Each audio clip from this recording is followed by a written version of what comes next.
6 ఎకరాలకి 270 మూట్లనే. 6 ఎకరాలకి 270 మూట్లనే.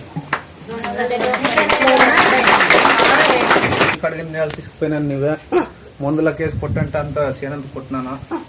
పత్తి 2 ఎకరాలకు 36 క్వింటాలు అయింది.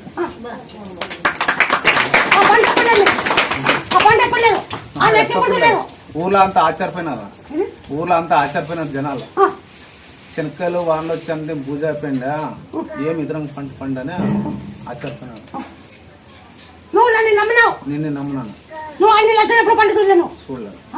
ఎప్పుడు పంట తీసుకుపోయి నువ్వు ఆ పని చేసినావు. పంట 10 లక్షల పంట చేసుకొచ్చింది. 10 లక్షల పంట చేసుకొచ్చింది. నువ్వు 10 లక్షలు ఎప్పుడు చూడలేదు. చూడలేదు. ఎప్పుడు ఈ పంట లేకుంటుంది. నువ్వు ఉంటావా? చూపి. మాకెళ్ళి కనబడుతుంది. నీరుకే కనబడదు. 10 లక్షల పంట నువ్వు ఎప్పుడు చూడలేదు. నన్ను నమ్మినాడు.